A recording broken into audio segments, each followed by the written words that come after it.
They dragged Kikelomo Olatoye across the marble floor like he didn't belong there, like he was nothing. His worn shoes scraped against polished tiles as guests in designer clothes stepped back, some laughing, some recording. The hotel manager, Adewale Balogun, stood tall, his voice cutting through the lobby as he ordered security to throw the beggar out. Kikelomo didn't fight. He didn't beg.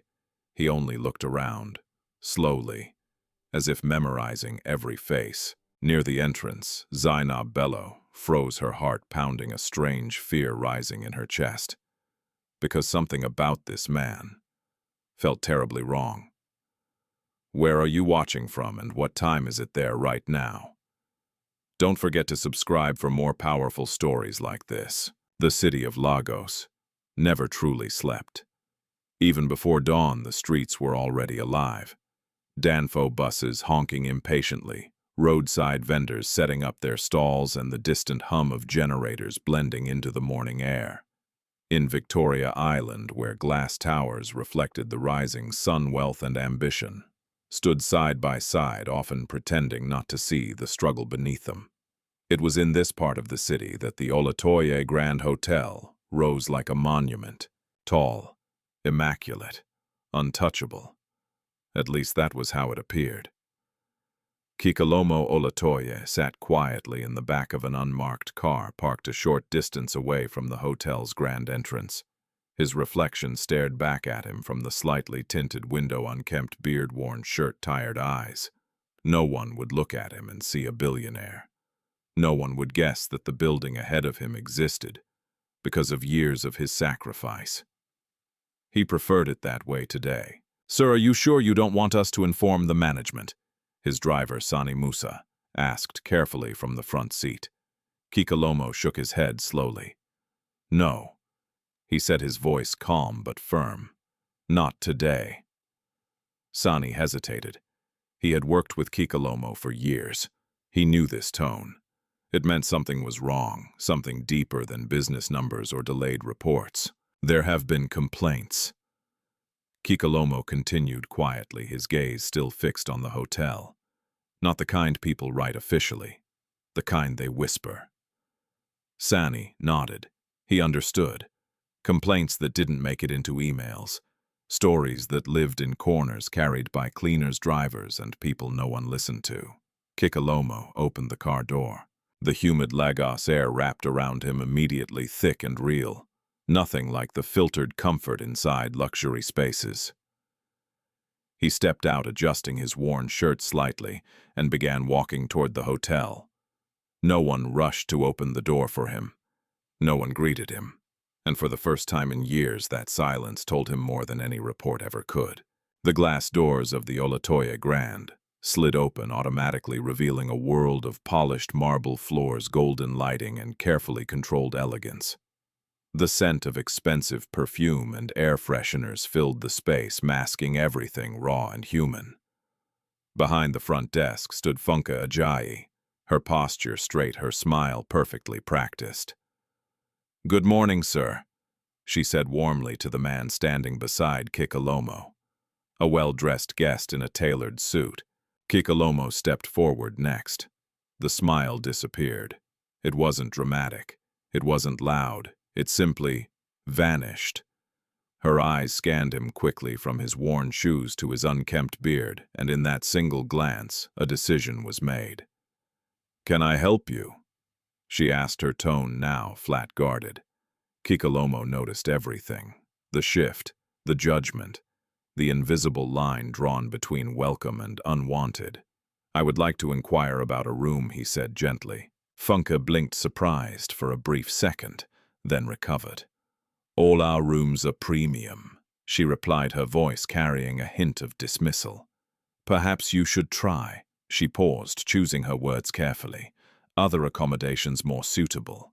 Kikelomo didn't react. Instead, his eyes moved slowly around the lobby. To the chandelier hanging above like a symbol of perfection. To the lounge area where guests laughed over breakfast.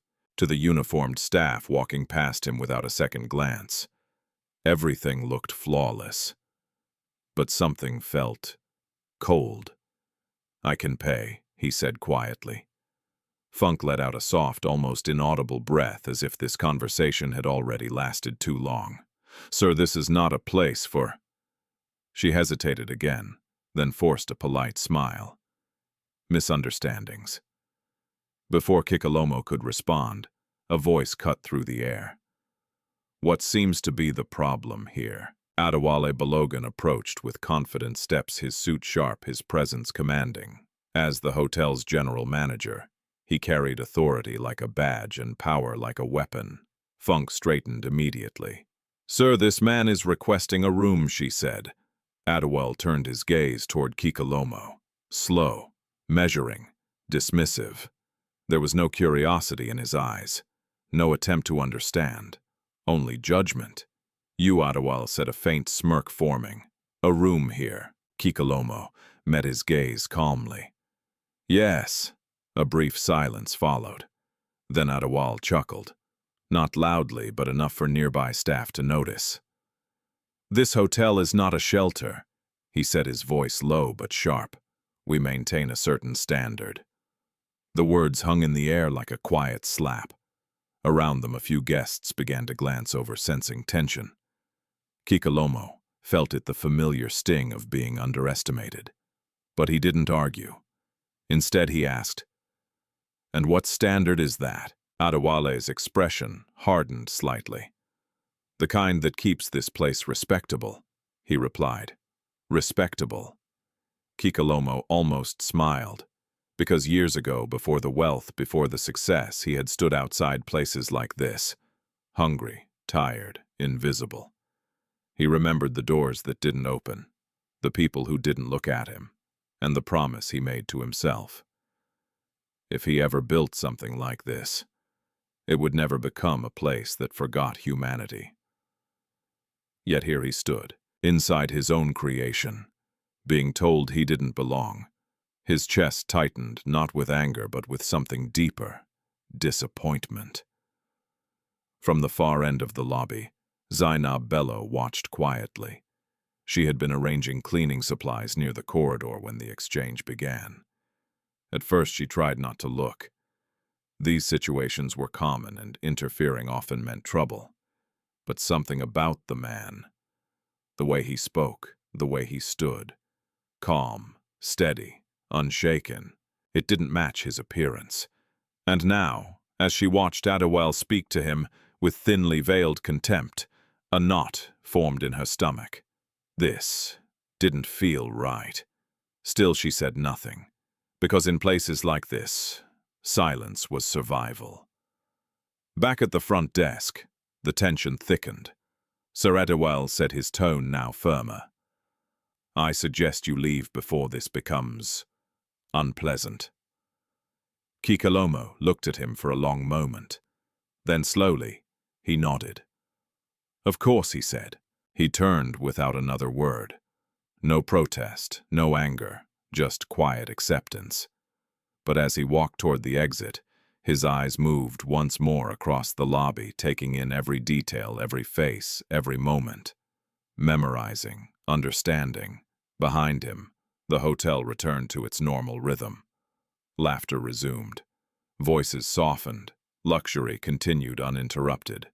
Only Zainab remained still, watching him leave, and wondering why it felt like something irreversible had just begun. Outside, the sun had risen higher, casting sharp light across the entrance.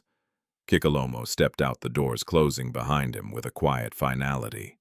He didn't look back, but inside him, something had shifted. Not broken, not yet, but changed. And somewhere deep beneath the surface of the Olatoye Grand Hotel, a reckoning had just been set in motion.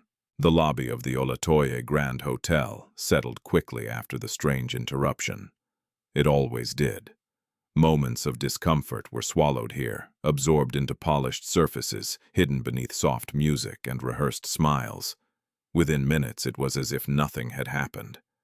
Guests returned to their conversations. Staff resumed their quiet routines. The illusion of perfection rebuilt itself effortlessly. But not everything could be reset so easily. Across the wide marble floor, Kikelomo Olatoye moved slowly no longer toward the exit, but deeper into the hotel.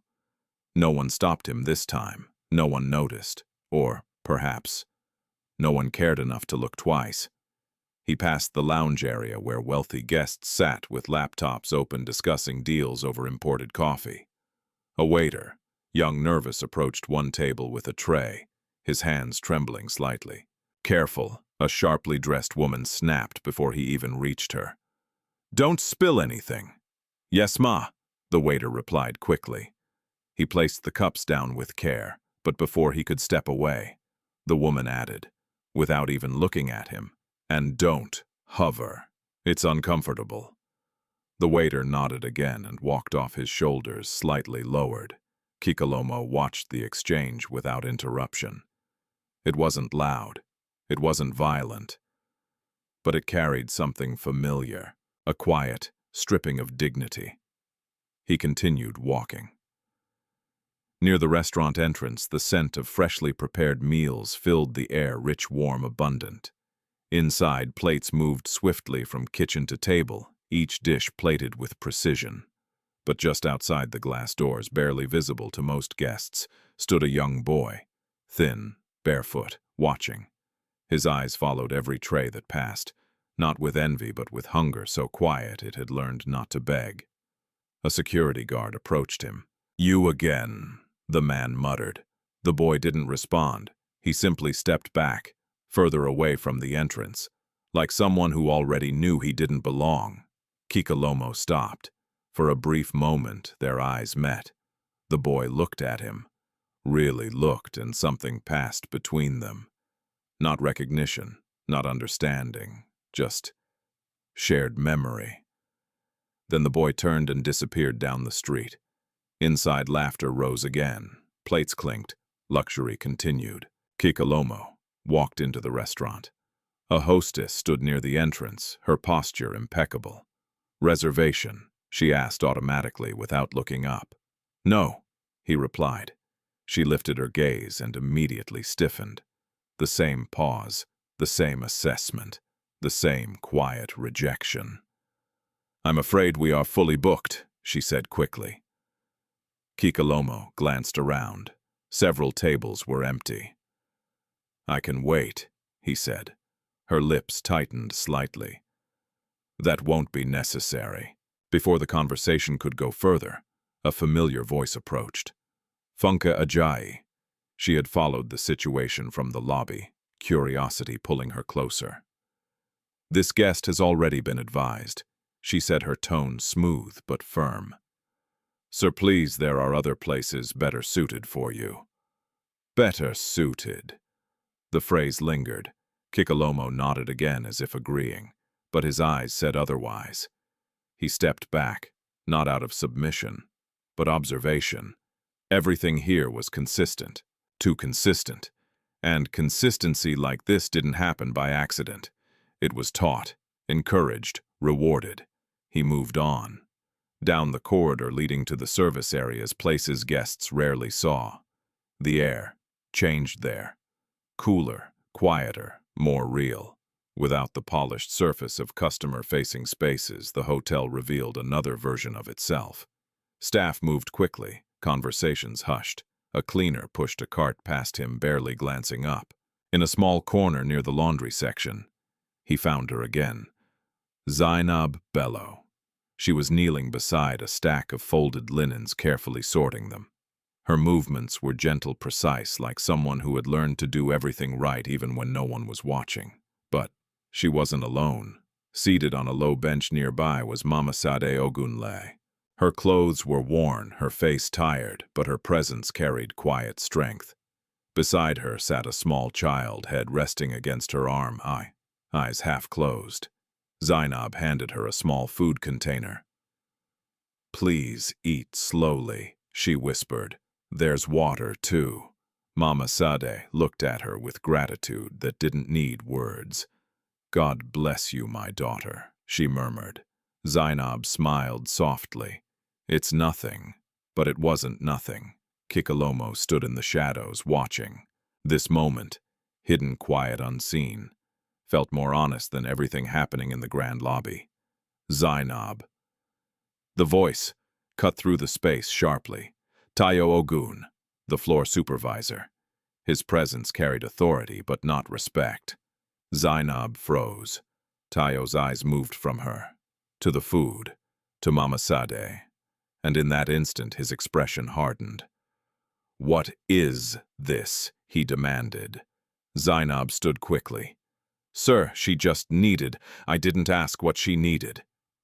He interrupted. His voice wasn't loud, but it was sharp enough to silence the room. "This is not a charity center." Mama Sade lowered her head, already preparing to leave. "I'm sorry," she said quietly, gathering her things. Zainab stepped forward. "Please let her enough," Tayo snapped. He turned to Mama Sade. "You need to go. Now." The child stirred weakly. Zainab's hands tightened at her sides. For a moment it looked like she might speak again, but then she stopped. Because she knew. One more word, and she could lose everything. Mama Sad stood slowly supporting the child. Before leaving, she looked once more at Zainab. Not with anger, not with blame. Just quiet understanding. Then she walked away. Tayo exhaled sharply. "If I see this again," he said coldly, "you will be reported." Zainab nodded. "Yes, sir." He left without another word. The space fell silent. For a long moment. Zainab didn't move. Then slowly, she bent down and picked up the untouched food container. Her hands trembled slightly. Not from fear, from something deeper. Kikelomo stepped back into the corridor before she could notice him. His mind was no longer questioning. It was confirming. This wasn't one bad employee. This wasn't one bad moment. This was a system, a structure built on quiet cruelty, and it had been allowed to grow. Inside his own hotel. He walked back toward the main lobby, each step heavier than the last. The music sounded different now. The smiles looked rehearsed. The luxury, hollow. At the front desk, Funk was laughing softly with a well-dressed guest. Adewale stood nearby, confident as ever. Everything appeared perfect. But Kikelomo now saw what lay beneath it. And for the first time since entering, his calm began to shift. Not into anger, not yet, but into something far more dangerous. Resolve. By late afternoon, the golden light filtering through the tall glass panels of the Olatoye Grand Hotel softened the edges of everything it touched. It made the marble floors glow, turned reflections into illusions, and gave the entire space a quiet elegance that hid more than it revealed. But behind that beauty, something restless lingered. Kikelomo Olatoye remained inside, unnoticed, unrecognized, watching. The hotel had grown busier. Guests arrived in waves, business travelers, tourists, wealthy families. Luggage rolled across polished floors. Conversations overlapped in multiple languages. The staff moved with rehearsed efficiency, every smile placed exactly where it was expected. From a distance it looked flawless. Up close, it felt different. Near the entrance, a commotion broke the rhythm. It started softly. A voice strained, desperate. "Please, I just need help." Heads turned, some out of curiosity, others out of irritation. Standing just inside the doorway was Mama Sade Ogunle. Her wrapper was slightly disheveled, her face lined with exhaustion. In her arms, the child Kikelomo had seen earlier, now leaned heavily against her, his breathing shallow, his eyes barely open. She had returned, against all logic, against all fear. "Madam, you cannot be here," a security guard said firmly, stepping toward her. "I'm not asking for money," she replied quickly. "Please, just water, somewhere for him to rest." Her voice trembled not loudly, but enough to carry the weight of desperation. The child coughed weakly. A few guests shifted uncomfortably. Others turned away. One man muttered under his breath, "This is exactly why security needs to be stricter." At the front desk, Funke Ajayi noticed the disturbance immediately. Her expression tightened, not with concern, with annoyance. She walked over, briskly, heels clicking against the floor. "What is going on here?" she asked sharply. The guard gestured toward Mama Sade. "She came back, madam." Funk's gaze hardened. "I thought you were told not to return," she said. Mama Sade swallowed. "I have nowhere else to go," she whispered. "My son, he's getting worse. Please, I'm begging you. This is not a hospital." Funk cut in her tone, cold. "I know," Mama Sade said quickly. "I just need a moment. Please." There was a pause. Not of consideration, but of calculation. Funk glanced around. Guests were watching. Phones were out. This wasn't about the child. It was about the image. "You're disturbing our customers," Funke said firmly. "You need to leave." Mama Sade tightened her grip on the boy. "He won't make it if I keep walking," she said, her voice breaking now. "Please. Even just a chair," I said. "Leave." The words came louder this time, sharper, cutting through the lobby. The boy whimpered softly. And for a brief moment, silence fell. Kikelomo stood just a few steps away, unseen in the shifting crowd. His chest tightened, not with surprise. He had already seen enough. But this was something else. Because now it wasn't hidden. It was happening in full view. And no one was stopping it. From the corridor behind the front desk, Zainab Bello appeared. She had heard the voice. The same voice from earlier. Her eyes immediately found Mama Sade. And then the child. Something inside her shifted. Without thinking, she stepped forward. "Madam," she said, gently addressing Funke. "Please, let her sit for a moment. I can bring water." Funke turned sharply. "Zainab, this does not concern you." "But it does not concern you," Funke repeated, her voice, now edged with warning. Zainab hesitated. Her heart was racing. She could feel it. The familiar pull between fear and conscience. Around them, the lobby seemed to hold its breath. Waiting, watching. Mama Sade's knees trembled slightly. The child in her arms barely moved. Zainab took another step forward anyway. "Please," she said softly. "Just a few minutes. No one will even—" "Are you trying to lose your job?" The voice came from behind. "Tayo Ogun." His tone was low, but the threat in it was unmistakable. Zainab froze. Slowly, she turned. Tayo stood with his arms crossed, his eyes fixed on her. "You've already been warned today," he said. "Don't make the same mistake twice." The words landed heavily, not just as a warning, but as a reminder of her position, of her limits. Zainab's throat tightened. She looked back at Mama Sade, at the child, then back at Tayo. For a moment, it seemed like she might speak again, might push further, might risk it. But then she stepped back, silently. The decision broke something inside her. But she made it anyway, because survival had its own rules. Mama Sade saw it, the hesitation, the helplessness. And she didn't blame her. Instead, she lowered her head. "I understand," she said quietly. No anger, no protest, just acceptance, the kind that came from too many closed doors. She adjusted the child in her arms and turned toward the exit. Each step slow, heavy, final.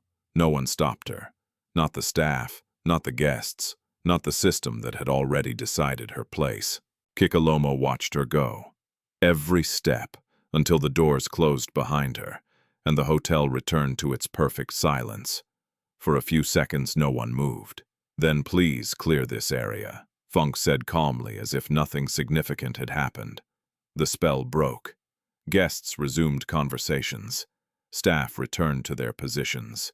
Life moved on. But Kikelomo did not.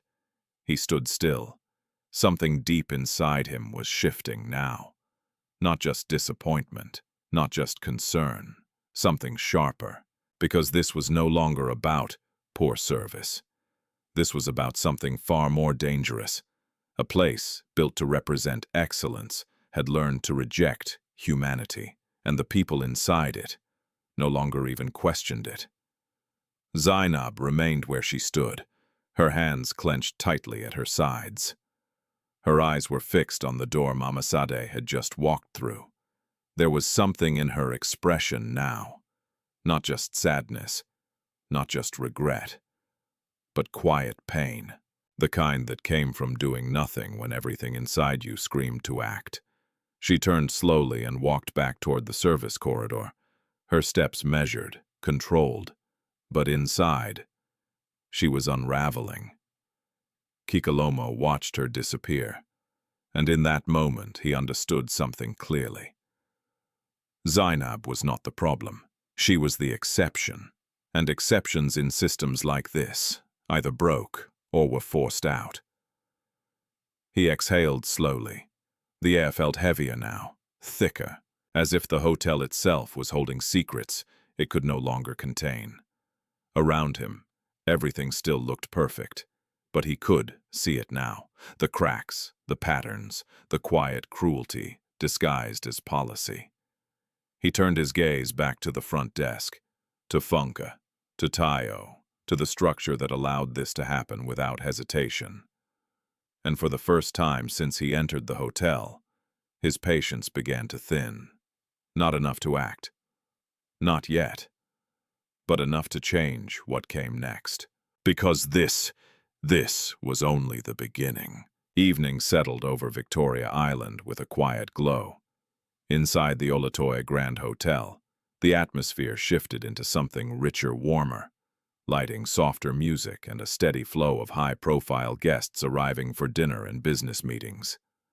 Luxury at this hour felt more alive, more deliberate, and more exclusive.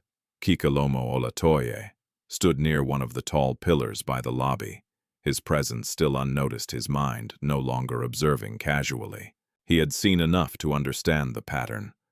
Now he needed to test it, not from the shadows, but from within it. He stepped forward, straight toward the front desk. Funke Ajayi noticed him immediately this time, not because she recognized him, but because she remembered him. Her expression didn't change into surprise. It hardened. "You again," she said, her voice low, controlled. Kikelomo stopped in front of her. "Yes," he replied calmly. There was no hesitation in his tone, no apology. "I would like a room," he said. Funk let out a small breath as though she had been expecting this inconvenience. "Sir," she said, choosing each word carefully, "we have already addressed this situation."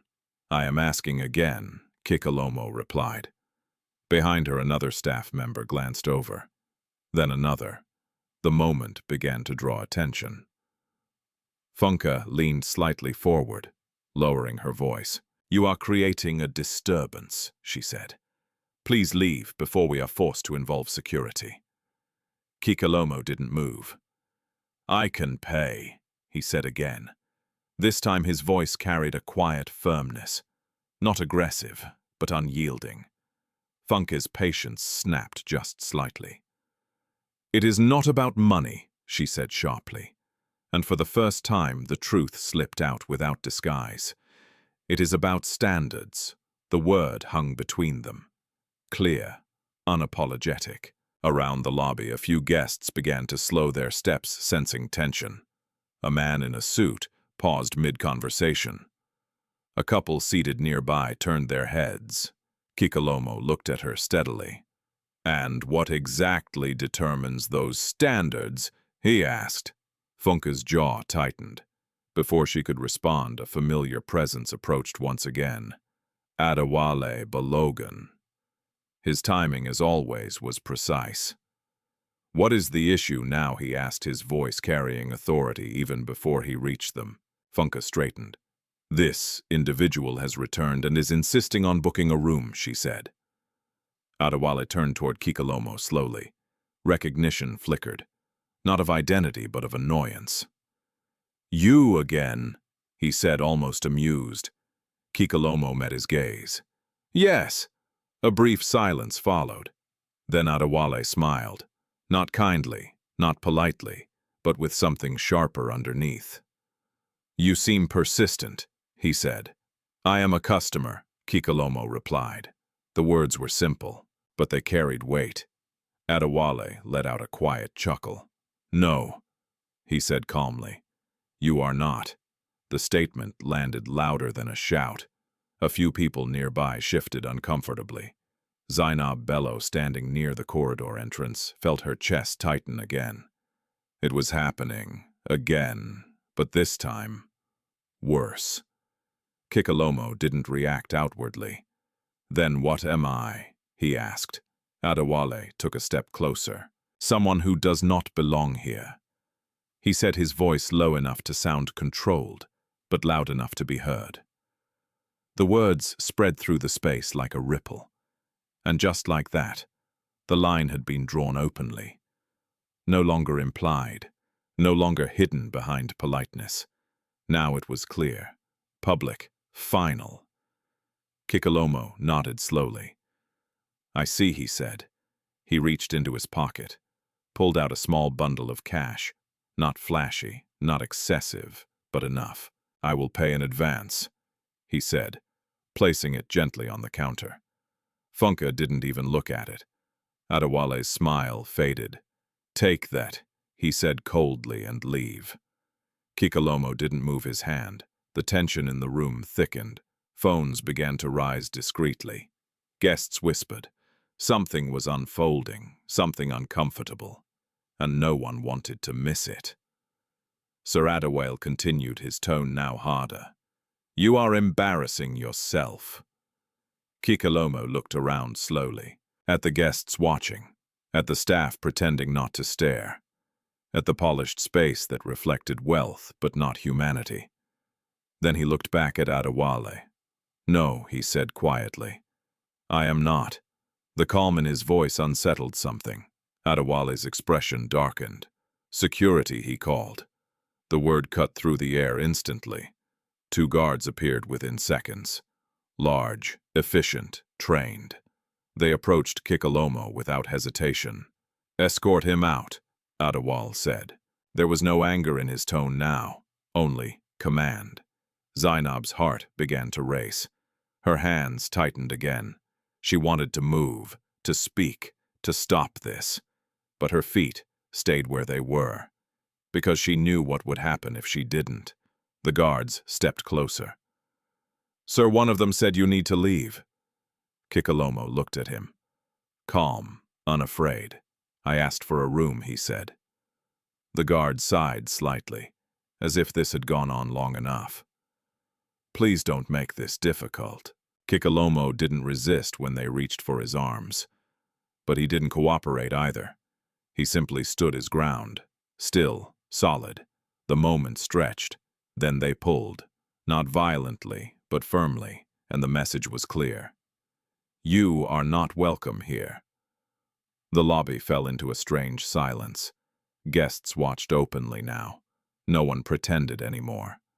A man was being removed, publicly, deliberately, humiliated. Zainab took a step forward, then stopped. Her breath caught in her throat. She couldn't do it. Not again. Not this time. The guards began guiding Kikelomo toward the exit. His worn shoes dragged lightly against the marble floor.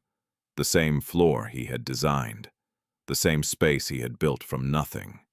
And now he was being erased from it. Adewale adjusted his suit slightly, watching the scene with controlled satisfaction. "This is what happens," he said quietly to Funke, "when you allow standards to slip." Funk nodded, though something in her expression flickered. Briefly, uncertain, but it passed, quickly, because doubt had no place here. As the glass doors approached, the outside light spilled into the lobby. Bright, unforgiving. Kikelomo didn't look at the guards. He didn't look at the floor. He looked ahead, at the exit, at the world beyond the illusion. And then, just before crossing the threshold, his eyes shifted, slowly, deliberately, back across the lobby. He didn't speak. He didn't react, but something in that gaze was different now. Not disappointment, not observation, something deeper, something final. The guards pushed the doors open, and just like that, Kikelomo Olatoye was thrown out of his own hotel. Again. But this time, the silence that followed felt heavier. Because somewhere beneath the surface, everything was about to change. The glass doors shut behind Kikelomo Olatoye with a soft, almost polite finality. Inside the lobby remained bright, composed, untouched. Outside, the heat of Lagos wrapped around him like reality returning all at once. For a few seconds, no one spoke. Even the guards who had just forced him out stepped back slightly as if their job ended the moment he crossed that invisible line. Kikelomo stood still on the wide stone steps. Not angry, not shaken. Just still. Behind the glass silhouettes moved again. Conversations resumed. Laughter returned in fragments. The hotel had already begun, erasing the moment, folding it neatly into silence. But outside, the air felt heavier, raw, unfiltered. One of the guards cleared his throat awkwardly. "You should leave the premises," he muttered, avoiding eye contact. Kikelomo didn't respond immediately. Instead, he lifted his eyes slowly and looked up at the towering building in front of him. The Olatoye Grand Hotel. His name, his legacy, his dream. And for the first time since it opened, it felt like something that no longer belonged to him. A car passed by on the main road, horns echoing faintly. Across the street, a group of street vendors arranged their goods under umbrellas. Life continued as it always did, indifferent to private humiliation. Footsteps approached from behind. Adewale Balogun stepped out through the glass doors, adjusting his cufflinks as though stepping outside was merely a continuation of his authority. He stopped a few feet away from Kikelomo. "You don't seem to understand," Adewale said, his voice calm but edged with irritation. "This place operates on a certain level. We cannot afford disruptions." Kikelomo turned his head slightly toward him. Still silent, Adewale took another step closer. "You may not realize it," he continued, "but appearances matter. The kind of clientele we serve expects a certain environment." His gaze moved briefly over Kikelomo's clothes. "This," he added, "does not fit." The words were not shouted. They didn't need to be. Their weight came from certainty, from belief, from the quiet confidence of someone who had never been denied a place in the world he walked through. Kikelomo studied him for a long moment. "You believe that?" he asked softly. Adewale frowned slightly as if the question itself was unnecessary. "I enforce it," he replied. A faint breeze passed between them, carrying the distant smell of street food and city dust, so different from the controlled scent inside the hotel. Kikelomo glanced briefly at the guards, then back at Adewale. "And if the standard is wrong?" he asked. Adewale's expression hardened. "Then it would not be a standard," he said. The certainty again, unshaken, unquestioned. Kikelomo nodded slowly. "I see." He turned as if to leave. Adewale watched him for a moment, then spoke again. "You should be careful where you try to enter, next time," he said. "Not every place will tolerate this." This. The word lingered. Kikelomo paused mid-step. For a brief moment, something shifted in the air between them.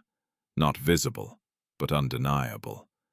Then he continued walking, down the steps, away from the entrance.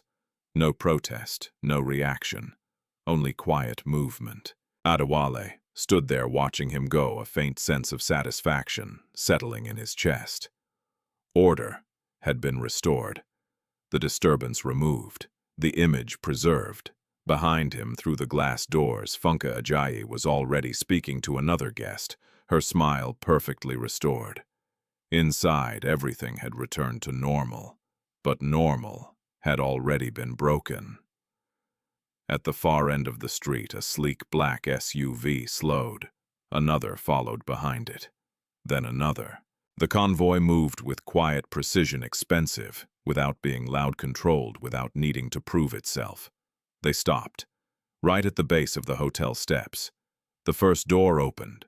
A man in a dark suit stepped out quickly, scanning the surroundings. Then another. Their posture carried urgency, purpose. Inside the hotel, one of the junior staff near the entrance noticed first. "Who are they?" he whispered. A second employee leaned slightly to look. "I don't know." Funke glanced up from the front desk, her attention briefly pulled toward the unusual movement outside. Adewale turned as well, his expression tightening slightly. Convoys like this didn't just arrive without reason, and certainly not without notice. Outside, Kikelomo had stopped walking. Not because he was called, not because he was unsure, but because he had expected this. One of the men from the SUV approached him quickly. "Sir," he said, lowering his voice respectfully. "We've been trying to reach you." Kikelomo looked at him calmly. "I turned my phone off," he replied. "Yes, sir. The board members have arrived. They are waiting." Kikelomo nodded slightly. Then, without urgency, he turned back toward the hotel.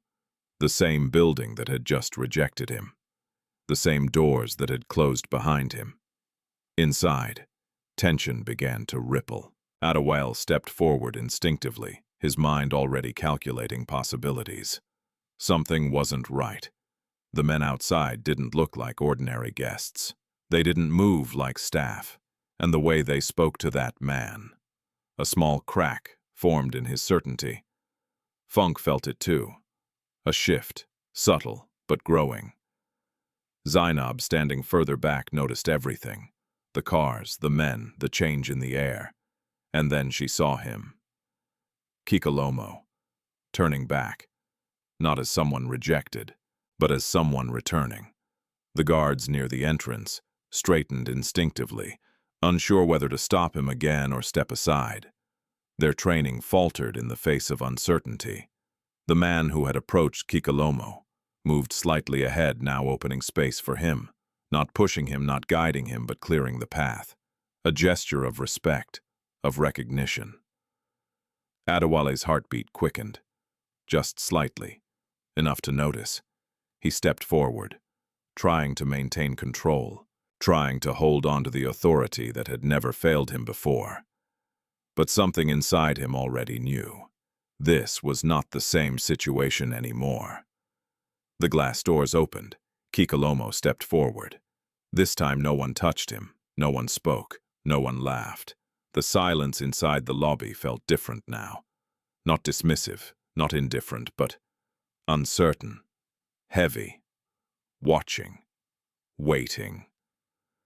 As he crossed the threshold once more, the polished floor reflected his figure again. But now, he no longer looked like a man who didn't belong. He looked like something the hotel itself had failed to recognize. And for the first time since the day began, fear entered the room. Not loudly, not visibly, but deeply enough to change everything that would come next. The moment Kikelomo Olatoye stepped back into the lobby, the air changed. It wasn't something anyone announced. No one spoke it aloud. But it moved quietly through posture, through silence, through the way people suddenly became aware of themselves. The same marble floor, the same golden light, the same polished perfection. But now, nothing felt the same. The men who had arrived with the convoy followed at a respectful distance behind Kikelomo. Their presence was subtle but unmistakable. They were not security. They were not guests. They were authority, and they moved as if the space already belonged to him. At the front desk, Funke Ajayi's fingers tightened slightly against the polished surface. Her mind raced, trying to piece together what she was seeing. Why would men like that follow someone like him? Her gaze flickered from Kikelomo's worn clothes to the men behind him, then back again. It didn't make sense. Adewale Balogun stepped forward slowly, his confidence still intact but no longer effortless. "Excuse me," he said, his voice controlled. "This area is restricted." He stopped mid-sentence, because one of the suited men had stepped forward. Not aggressively, not loudly, but with enough quiet authority to interrupt him without effort. "Mr. Balogun," the man said, his tone respectful but firm. "You may want to reconsider your next words." Adewale blinked, just once. But it was enough. "Who are you?" he asked, his voice tightening. The man didn't answer immediately. Instead, he stepped aside, and in that small movement he revealed Kikelomo fully. Standing at the center of the lobby, still dressed the same, still calm, but now no longer invisible. The silence deepened. Guests, who had been whispering earlier, now watched openly. Phones that had been raised discreetly were lowered not out of disinterest but uncertainty. Something was shifting, and no one understood it yet. Kikelomo took a slow step forward, then another. His eyes moved across the lobby, not searching, not questioning, but remembering. Every face, every reaction, every moment that had happened just minutes ago. When he spoke, his voice was quiet, but it carried. "Tell me," he said, looking directly at Adewale, "what standard does this hotel represent?" The question hung in the air, but this time, it felt different. Adewale opened his mouth to respond, but nothing came out, because suddenly the answer no longer felt as simple as it had before. Kikelomo continued walking until he stood directly in front of the front desk, close enough that there was no distance left to hide behind. Funk's throat tightened. Up close, something about him felt wrong. Not threatening, not aggressive, but controlled. Too controlled, like someone who had already decided something final. Kikelomo placed his hand gently on the counter, the same counter where he had been dismissed just moments ago. 5 minutes ago. He said softly, "I stood here as a man asking for a room. No one interrupted, no one moved, and you decided," he continued, his gaze shifting briefly to Funk, "that I did not belong." Funka swallowed. Her voice didn't come. Kikelomo turned his attention back to Adewale. "And you," he said, "decided to remove me." Adewale straightened slightly, trying to reclaim ground. "You were creating a disturbance," he said. "We followed protocol." Protocol! The word landed heavily, because now it sounded hollow. Kikelomo nodded once. "Protocol," he repeated. Then slowly, he reached into his pocket. The movement was simple, but every eye in the room followed it. He pulled out a small object, placed it on the counter. A card. Black. Minimal. Unassuming. For a second, no one reacted. Then Funk leaned forward slightly. Her eyes scanned the surface, and in that instant, the color drained from her face. Her hand trembled, just slightly. But enough. Adewale noticed. "What is it?" he asked sharply. Funka didn't answer. She couldn't, because the name printed on that card was not unfamiliar. It was impossible. Kikelomo Olatoye, founder, owner. Her breath caught. "No," she whispered under her breath. Adewale's eyes narrowed. "What is it?" he repeated louder this time. Funk slowly turned the card toward him, and for the first time since the moment began, Adewale's confidence broke, not loudly, not dramatically, but completely. His eyes moved across the card once, then again, as if refusing to accept what they were seeing. Kikelomo said nothing. He didn't need to, because the truth was already there. Clear, unavoidable. The man they had mocked, the man they had removed, the man they had called unworthy was the man who owned everything around them. The silence that followed was no longer uncertain. It was heavy, crushing. A guest near the lounge gasped softly. Another whispered, "That's him." Phones lowered completely now. No one wanted to be seen recording anymore. This was no longer entertainment. This was something else. Something dangerous. Adewale took a small step back. His mind struggled to catch up, to reorganize, to find control again. "Sir," he began, his voice no longer steady, "there must be some misunderstanding." "There is no misunderstanding," Kikelomo said calmly. The interruption was quiet, but final. Adewale stopped speaking, because something in that tone made it clear. Excuses would not work. Not here, not now. Kikelomo lifted his gaze slightly, addressing not just Adewale, but the entire room. "I came here today," he said, without announcement, without title, without status. He paused, letting the words settle. "I came here as a man." The simplicity of it struck deeper than anger ever could, and in less than 1 hour he continued. "I have seen how this hotel treats people who are not considered worthy." His eyes moved again, to the staff, to the guests, to the space itself. "I have seen hunger turned away." A brief pause. "I have seen kindness punished." Another pause. "I have seen dignity denied." No one spoke, because no one could deny it. Zainab stood frozen near the corridor, her heart pounding so loudly she could barely hear anything else. She felt it now, the shift, the truth. Everything was coming out, and there was no stopping it. Adewale tried again. "Sir, if we had known that," Kikelomo said softly, "is the problem." He stepped closer. Not aggressively, but enough. "You did not need to know who I was," he said. The words landed like a verdict.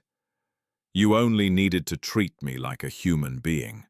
The silence that followed was absolute, because there was no defense against that. None. Adewale's mouth opened again, then closed. For the first time in years, he had no answer. Kikelomo straightened slightly. His calm had not broken, but it had changed. It was no longer observation, no longer testing. It had become something else, something final. His gaze swept across the lobby one last time, taking everything in, not as a guest, not as a stranger, but as the man who now understood exactly what had been built under his name, and what needed to be undone.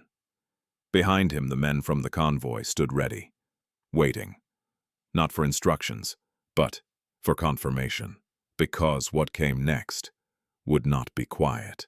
No one moved. For several long seconds after Kikelomo Olatoye's words settled into the air, the entire lobby remained suspended, in a silence so complete it felt unnatural. Even the soft background music, carefully chosen to soothe and impress, now sounded distant, irrelevant. Kikelomo stood still at the center of it all, not angry, not shouting, but fully present, and somehow that made everything worse. Because there was no confusion anymore, no uncertainty, only truth. Adewale Balogun felt it first. The shift, the weight, the sudden realization that the ground beneath him, the authority he had carried so confidently, was no longer stable. "Sir," he began again, more cautiously this time, "if there has been any lapse in service, we can address it immediately." The words were careful, measured, but they came too late. Kikelomo didn't look at him right away. Instead, he turned his gaze toward the entrance, toward the glass doors, as if replaying something in his mind. "Do you remember her?" he asked quietly. Adewale frowned. "Sir."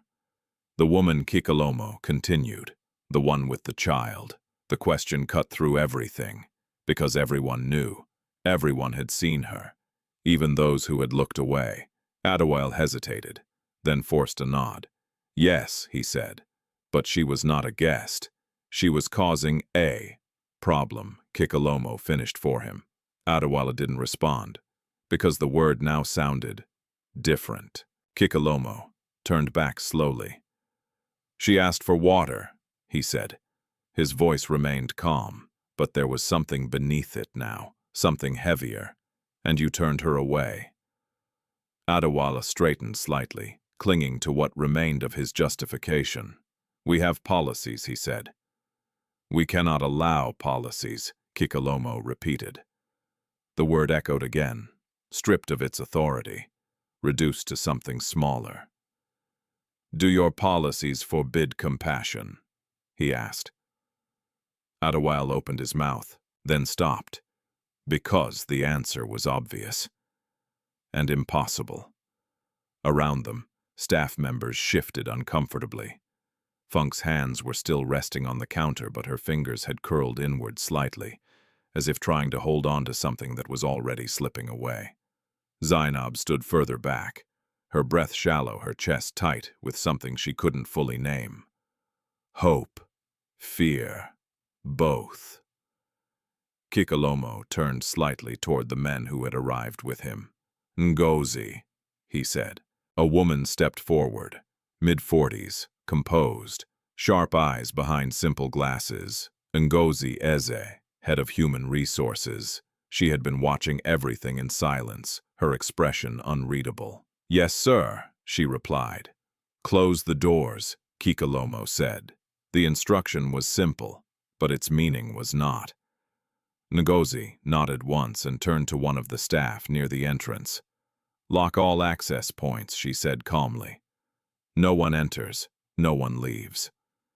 The command spread quickly. Security moved without hesitation this time. Not with arrogance, but with urgency. The glass doors were sealed. Guests looked around confused. What's going on? Someone whispered. I think something serious, another replied. Inside the lobby, the atmosphere tightened, no longer just tense, now controlled, contained.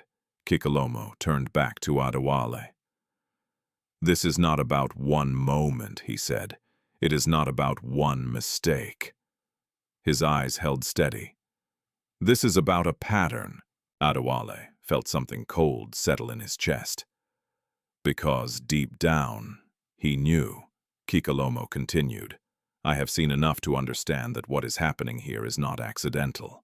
He took a slow breath. It is built. The word landed with finality. Built, meaning designed, allowed, protected. Ngozi stepped forward again, holding a tablet now. Sir, preliminary reports are already being compiled, she said. We've begun reviewing internal complaints, payroll discrepancies, and guest incident logs. The words hit the staff like a wave. Complaints, payroll logs, things that were supposed to stay hidden. Adewale's mind raced. This is unnecessary, he said quickly. If there are concerns, we can resolve them internally. This is internal, Kikelomo replied. Quiet, firm, unarguable. Adewale fell silent, because there was nowhere left to redirect. Kikelomo's gaze moved across the room again, taking in the staff, some standing rigid, some avoiding eye contact, some already showing cracks of fear. This hotel carries my name, he said. The words were not loud, but they carried weight, and for years he continued, I believed it stood for excellence. He paused, then added, but today I have seen what it truly stands for. No one dared ask what that was. Because they already knew. Zainab's heart pounded harder. Her eyes burned slightly. Not from fear, but from something else. Something rising, because for the first time since she had started working here, someone was saying it. Out loud, without fear, without compromise. Kikelomo turned slightly. His eyes found her. Zainab froze, caught off guard. For a brief moment, it felt like the entire room disappeared, like it was just the two of them. You, he said gently. Her breath caught. Yes, sir, she replied, Step forward. The words were simple, but her legs felt heavy. Still she moved, slowly, carefully, each step uncertain, until she stood a few feet away from him. "Your name?" Kikelomo asked. "Zainab Bello," she said softly. He nodded. "I saw you earlier," he said. Her chest tightened. She knew what he meant. The food, the woman, the moment she didn't act. "I'm sorry, sir," she said quickly. "I shouldn't have. You shouldn't have what he asked." Zainab hesitated. Her voice trembled slightly. "I should have done more." The admission hung in the air, honest, painful, real. Kikelomo studied her for a moment, then nodded. "Yes," he said. She lowered her gaze. But before shame could settle, he continued. "But you tried." Her head lifted slightly, surprised. "You saw someone in need," he said, "and you did not look away." The words landed differently, not as judgment, but as recognition. Around them, a few staff members shifted again, because now the contrast was clear, between those who acted and those who didn't. Kikelomo turned back to the room. "This is what this place was meant to be," he said, his voice steady. Not perfection, a pause. But humanity. The word echoed, simple but powerful. Ngozi stepped forward again. "Sir," she said, "we are ready to proceed with a full internal audit." Kikelomo nodded once, then looked directly at Adewale. "This is no longer a discussion," he said. "It is an investigation." The word changed everything, because investigation meant truth, and truth meant consequences. Adewale felt the weight of it settle fully now, not as a possibility, but as certainty. Around the lobby, fear began to take shape. Real, visible, unavoidable. Because whatever came next would not be contained by silence, and for the first time since the day began, the people who had once controlled everything were no longer in control at all. The word investigation did not echo loudly. It didn't need to. It settled quietly into every corner of the Olatoye Grand Hotel, into the polished marble, into the silent hallways, into the minds of every staff member standing in that lobby. And from that moment, nothing felt safe anymore.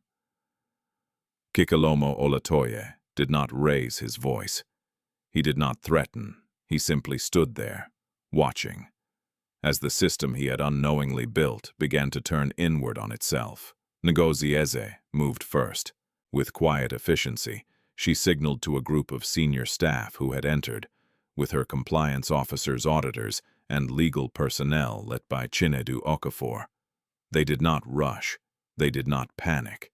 They moved like people who had done this before. Thoroughly, without mercy. "Begin with payroll records," Ngozi instructed, calmly. "Then guest complaints. Cross-check with departmental reports." Her voice was steady, professional, but the implications were anything but. A low ripple of unease spread through the staff. "Payroll complaints. Cross-check. Those weren't surface-level issues. Those were foundations." Adewale Balogun felt his pulse begin to rise. "This is unnecessary," he said again, though his voice had lost its earlier strength. "We already have internal systems which have clearly failed." Chinedu Okafor interrupted, his tone polite but firm. Adewale turned toward him, his jaw tightening. "You are overstepping." "No," Chinedu replied.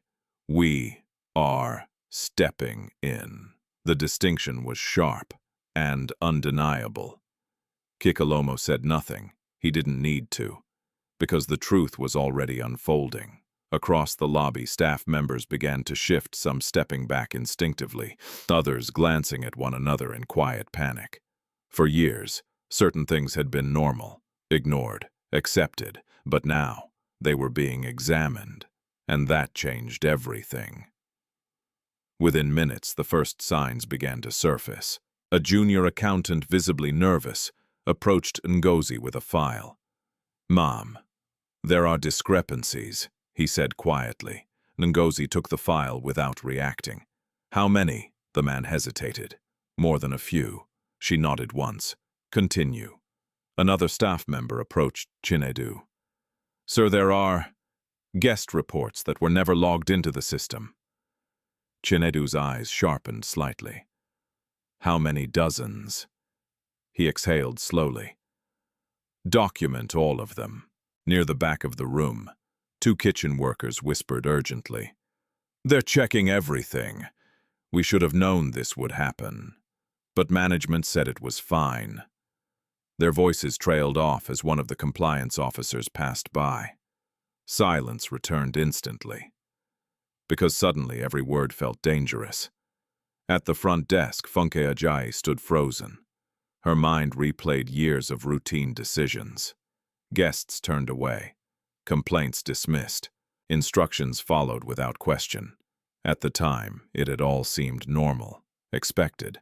But now, each memory felt like evidence, and there was nowhere to hide from it.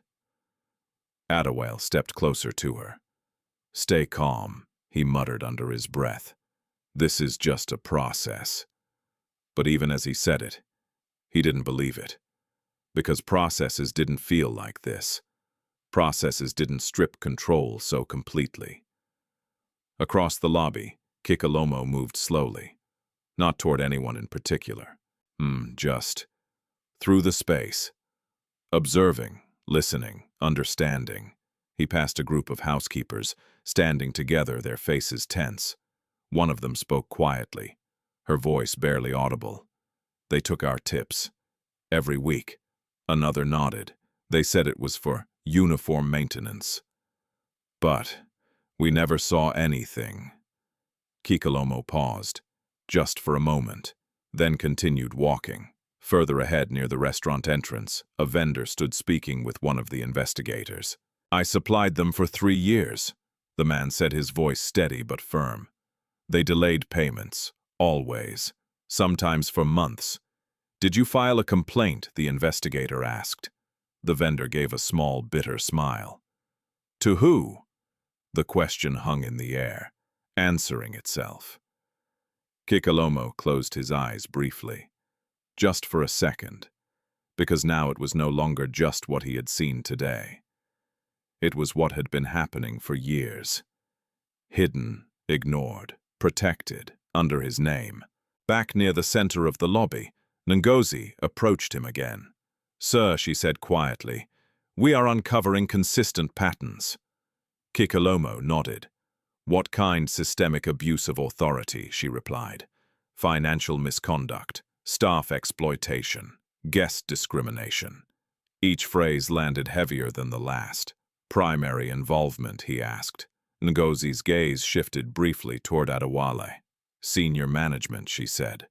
The words were careful, but clear. Kikelomo followed her gaze. Adewale stood near the front desk, his posture still upright but no longer confident.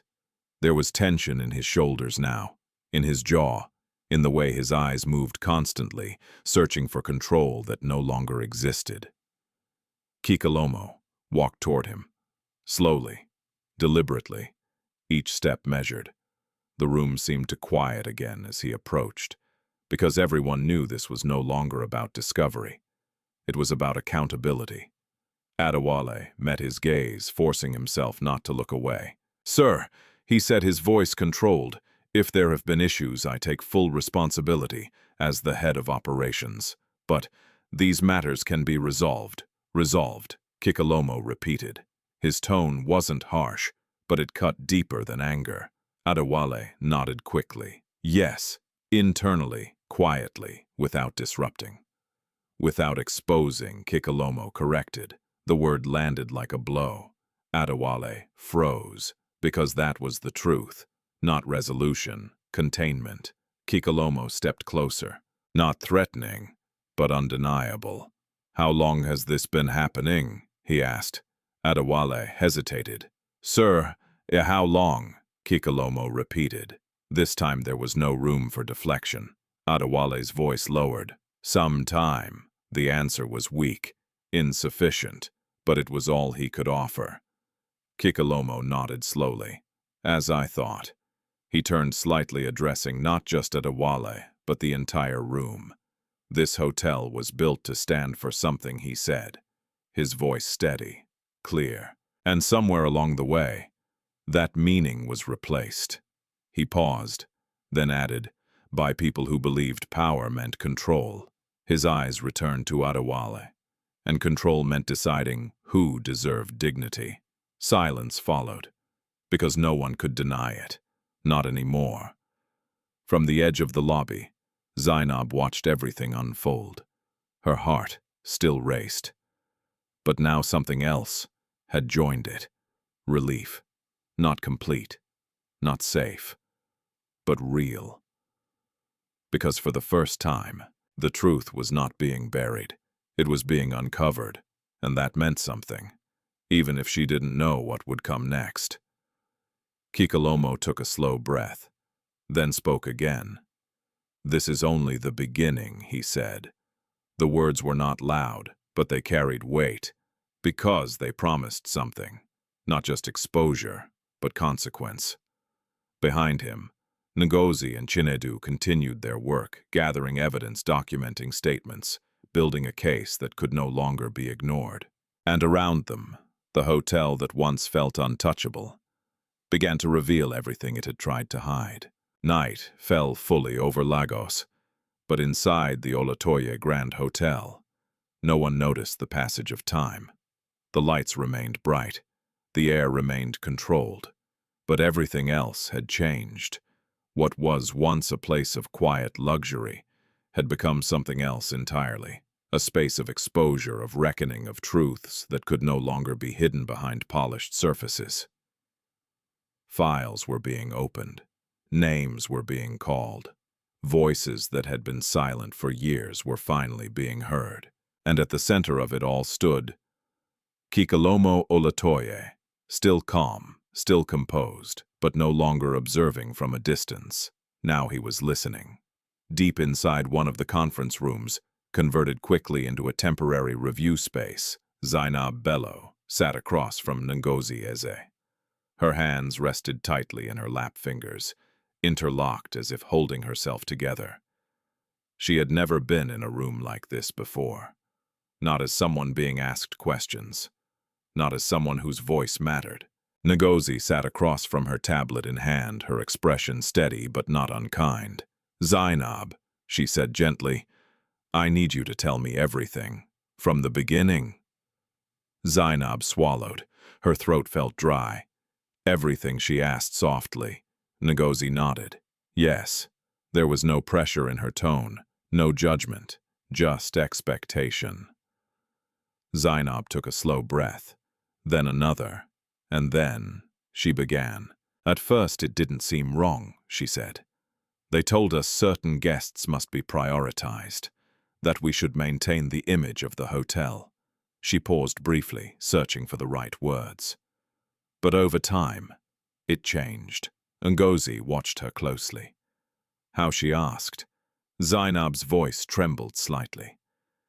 They started turning people away, not because there were no rooms, but because they didn't look like they belonged. She looked down at her hands. "And if we questioned it, we were warned." Ngozi made a note. "Who warned you?" Zainab hesitated, then answered, "Mr. Adewale, and sometimes Supervisor Tayo." The name settled into the record, clear, documented. Zainab continued. "They also took money from us," she said quietly. "Tips, allowances. They said it was for maintenance, but we never saw anything change."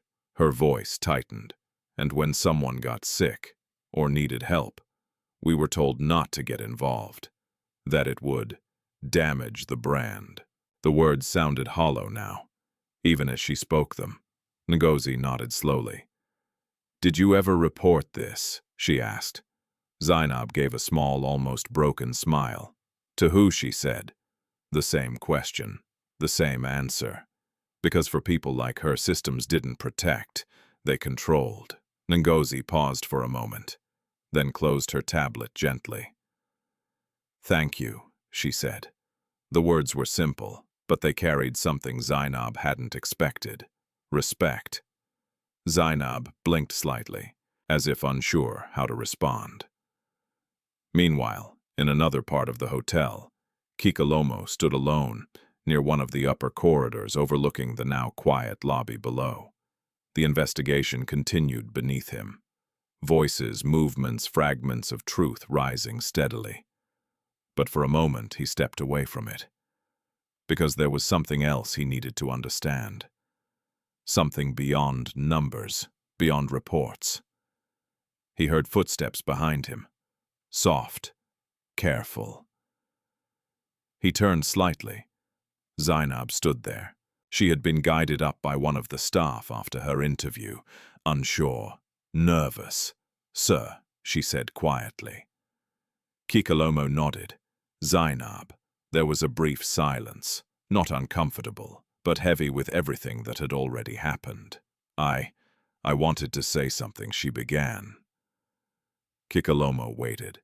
She hesitated, then spoke. "I should have helped her more," she said. Her voice trembled again. "The woman, Mama said. I saw how bad it was. I knew, but I didn't do enough." The guilt in her words was real, unfiltered. Kikelomo looked at her for a long moment, then shook his head slightly. "You did what you could," he said. Zainab frowned faintly, but it wasn't enough. "No," he said. "It wasn't." The honesty surprised her, but before she could respond, he continued. "And that is not your failure." She looked up at him, confused. "It is the failure of a system that taught you fear before it taught you compassion," he said. The words settled into her slowly, because they weren't excuses. They were truth. Kikelomo turned his gaze back toward the lobby. "When I built this place," he said, "I remembered what it felt like to be turned away." His voice softened slightly. "I remembered standing outside doors like these, wondering what made me unworthy." Zainab listened carefully, because now she understood. Not just who he was, but where he came from. "I promised myself," he continued, "that if I ever had the chance to build something like this, it would be different." He paused, a faint breath leaving him, but somewhere along the way. I stopped looking closely. The admission was quiet, but heavy. Zainab shook her head slightly. "That's not your fault," she said. Kikelomo glanced at her. "Isn't it?" he asked. She hesitated, because the question didn't have an easy answer. Below them, the investigation continued. Names were still being recorded, voices still being heard, truth still unfolding. Kikelomo straightened slightly, then turned fully toward her. "What do you want, Zainab?" he asked. The question caught her off guard. "Sir, what do you want?" he repeated. "Not just here, not just this job. What do you want for your life?" Zainab blinked. No one had ever asked her that. Not seriously, not expecting a real answer. She looked away briefly, thinking, then spoke softly. "I wanted to study," she said. "Hospitality management. I wanted to work in a place like this, not just cleaning it." Her voice held no bitterness, just quiet truth. "But my mother got sick," she added, "and my brothers needed school fees. So I stopped." Kikelomo listened, every word without interruption. "And if you had the chance again?" he asked. Zainab looked at him, uncertain. "Would you take it?" She didn't answer immediately, because hope was dangerous, especially when it came suddenly. But after a moment, she nodded. "Yes," she said. The word was quiet, but firm. Kikelomo nodded once, then turned back toward the lobby again, the place where everything had started to unravel. "This hotel will change," he said, not as a promise, as a decision. Zainab felt something shift inside her again, stronger this time, because for the first time, it felt possible, not guaranteed, not easy, but possible. Below them, Ngozi stepped into the center of the lobby, speaking with Chinedu. "More testimonies are coming in," she said. "It's worse than we expected." Chinedu nodded. "It usually is." Kikelomo watched them, then spoke one final time. "Tomorrow," he said quietly, "everything will be different." Zainab followed his gaze, and for the first time since she started working there, she believed it, not because someone said it, but because something real had already begun. By the time midnight approached, exhaustion had begun to settle into every corner of the Olatoye Grand Hotel. But no one left. No one dared. Because whatever was unfolding inside those walls had already gone too far to be ignored, and too deep to be undone. The investigation rooms remained active. Voices rose and fell behind closed doors. Files continued to stack. Names continued to surface. And with every passing hour, the truth became heavier. In a small office near the administrative wing, Adewale Balogun sat alone. For the first time that day, perhaps, for the first time in years, he had no control over what was happening around him. His phone lay untouched on the desk. Calls had come in earlier, messages too, but he had stopped checking, because there was nothing left to manage, nothing left to spin. He leaned back in his chair slowly, his mind racing through every decision he had made over the past years. Every instruction, every policy enforced, every complaint dismissed. At the time, it had all made sense. The hotel needed to maintain a certain image, a certain clientele, a certain standard, and he had done what was necessary to protect that, or at least, that's what he had believed. Now, sitting in the quiet of that room, those justifications felt thinner, weaker, because for the first time they were being examined, not as strategy, but as truth. A knock sounded at the door. Sharp, measured. Adewale straightened immediately. "Come in," he said. The door opened. Chinedu Okafor stepped inside, holding a thin folder. He didn't sit. He didn't smile. He simply placed the folder on the desk. "You should read this," he said. Adewale looked at it, then back at Chinedu. "What is it?" Statements, Chinedu replied. "From staff, vendors, guests." Adewale hesitated, then reached for the folder. His hands were steady, but something inside him wasn't. He opened it. The first page was simple. A testimony from a former staff member. He read silently, then turned the page. Another statement, then another. With each one, his expression shifted subtly but unmistakably. Confusion, then irritation, then something closer to disbelief. "They're exaggerating," he said, finally closing the folder halfway. "People always do when they think they'll benefit from it." Chinedu didn't respond immediately. He simply watched him, then said, "Read all of it." The words were not forceful, but they carried weight. Adewale hesitated again, then reopened the folder. He read more carefully this time, slower, and as the pages continued, something began to change. Because the stories were not identical, not rehearsed, not coordinated. They came from different people, different departments, different moments in time, and yet, they all pointed to the same thing.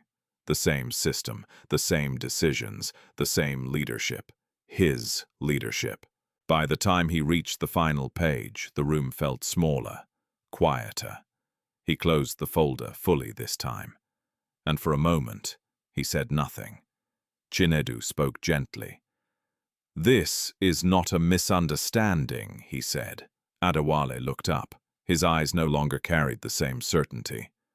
"It was necessary," he said quietly. The words came slower now, less confident. "We had to maintain control. We had to protect the brand." Chinedu tilted his head slightly. "At what cost?" he asked. The question lingered. Because now, there was an answer, and it wasn't one Adewale could ignore anymore. Meanwhile, across the building, Tension took a different shape. In the staff quarters, whispers moved quickly. Rumors, fear, desperation. Funke Ajayi stood near the center of the room, speaking in low, urgent tones to two other supervisors. "This is going too far," one of them said. "They're digging into everything." Funke shook her head. "Stay calm," she said, though her voice lacked its usual strength. "We followed instructions, that's all." "But what if that's not enough?" the other asked. The question hung heavily, because they all knew it might not be. Funk turned away slightly, her thoughts racing. She had built her career here, earned her position, followed every directive, every policy, every expectation. She had never questioned it, never needed to. But now, that certainty was gone, replaced by something unfamiliar. Doubt. In another part of the building, Zainab sat quietly on a narrow bench outside the conference room. Her interview was over, her part for now complete. But she hadn't gone home. She couldn't, because something inside her needed to see how this ended, even if she didn't fully understand what ending meant. The hallway was quiet. Occasionally, someone passed by, an investigator, a staff member, a security officer, but no one stopped. No one spoke. Zainab leaned forward slightly, her hands clasped together. Her thoughts drifted to her mother, to her brothers, to the life she had accepted without question, and then to what Kikelomo had said. "This hotel will change." The words echoed in her mind, soft but steady. She didn't know what that change would look like, or where it would leave her. But for the first time, she allowed herself to imagine something different, something better. Footsteps approached. She looked up. Kikelomo stood at the end of the hallway, alone. For a moment, neither of them spoke. Then he walked toward her, slowly, measured. "Are you still here?" he asked. Zainab nodded. "Yes, sir." He glanced briefly at the closed conference room door. "Waiting." She hesitated, then nodded again. "Yes." Kikelomo studied her for a moment, then sat down beside her. Not as a boss, not as a billionaire, but as a man who understood. Waiting. The silence between them was not uncomfortable. It was shared. "Do you know what happens next?" Zainab asked softly. Kikelomo looked ahead, his expression thoughtful. "Yes," he said. She waited, but he didn't explain immediately.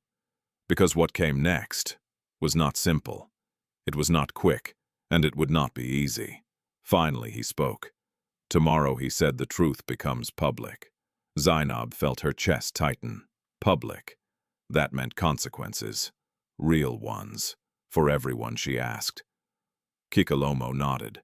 For everyone. The words carried weight, because they included everyone. Not just the guilty, but those who had stayed silent, those who had survived, those who had endured. Zainab swallowed, and after that Kikelomo exhaled slowly. After that he said, "We rebuild." The word sounded hopeful, but also heavy, because rebuilding meant something had to be broken first. They sat in silence again, listening to the distant movement of a system coming apart, piece by piece, and somewhere within that silence, both of them understood. This was no longer just a story about one man being thrown out of a hotel. It was about everything that had allowed it to happen, and everything that would have to change, to make sure it never happened again. By early morning, Lagos had begun to wake again. Outside the Olatoye Grand Hotel, the city resumed its rhythm, traffic building street vendors, calling out the first rush of commuters moving through the humid air. To the outside world, it was just another day. But inside the hotel, nothing was the same. No one had slept.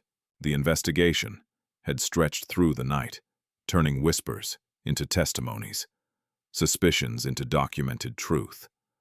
Files now filled entire tables, Screens glowed with records that could no longer be denied, and with every hour the weight of it all had grown heavier.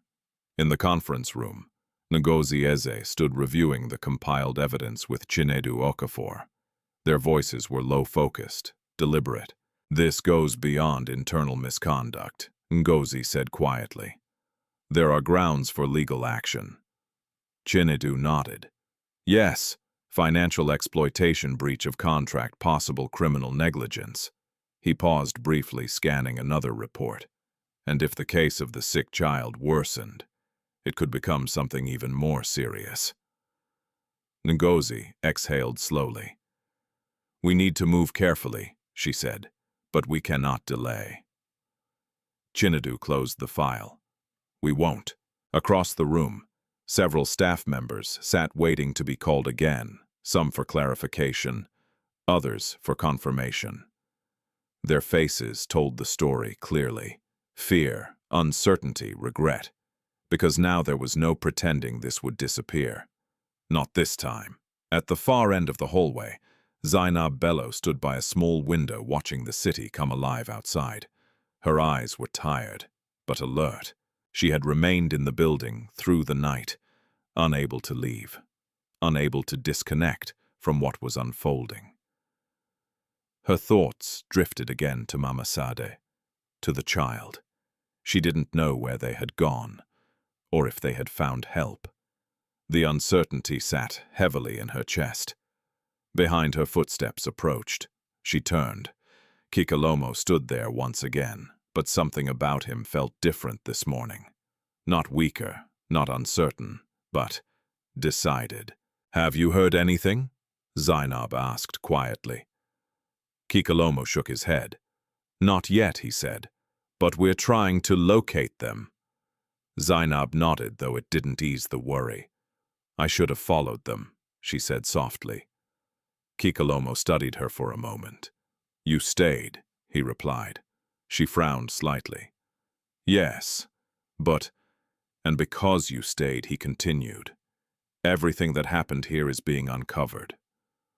The words were simple, but they shifted something, because for the first time, her choice to remain didn't feel like failure.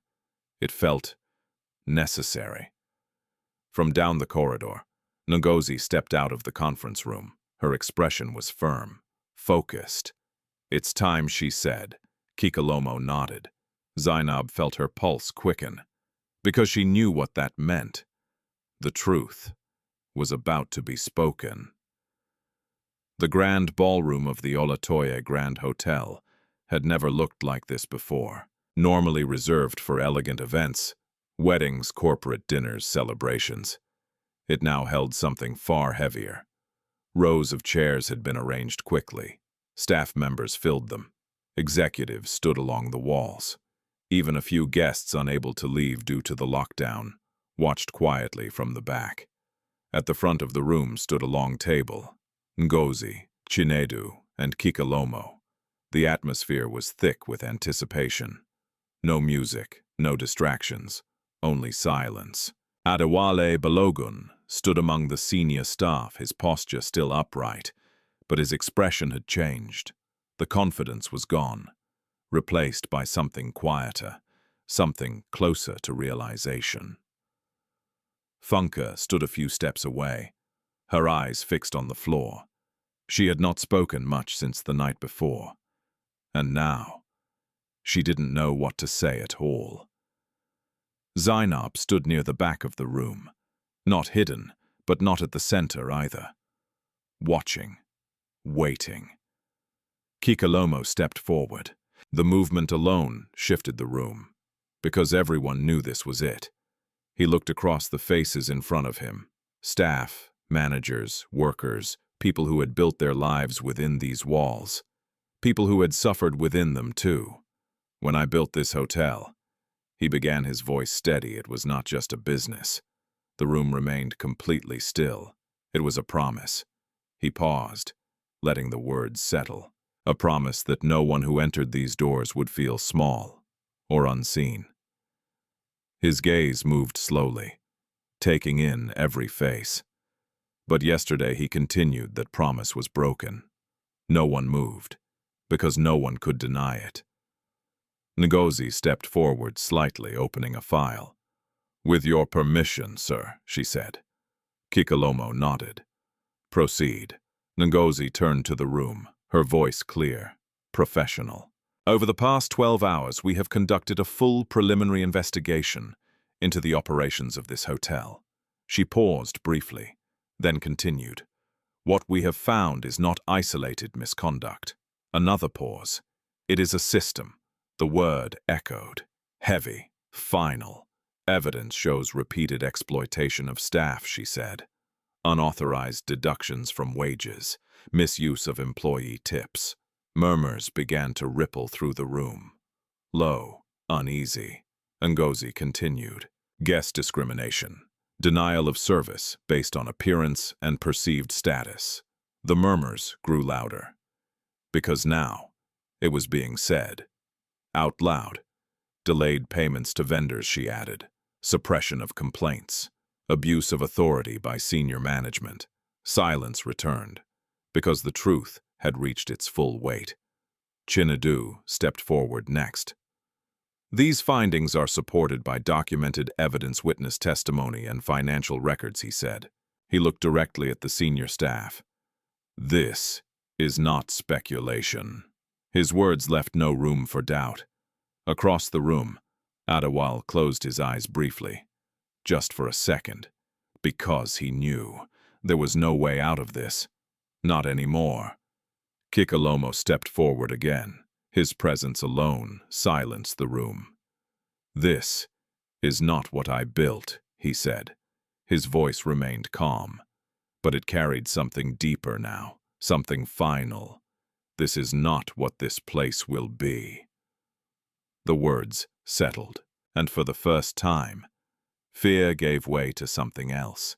Expectation, because whatever came next would define everything. Zainab felt her heart pounding. Not from fear, but from something rising, because she knew this moment was about to change everything. The silence inside the grand ballroom stretched longer than anyone expected. It was not empty silence. It was the kind that pressed down on people, forcing them to sit with what had just been revealed, forcing them to feel the weight of every decision that had led to this moment. No music, no movement, just truth. Kikelomo Olatoye stood at the front, his presence steady, his gaze unwavering.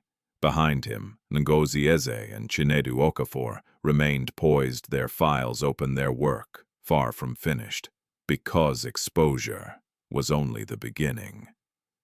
"Today," Kikelomo said slowly, "we are not here to shame people."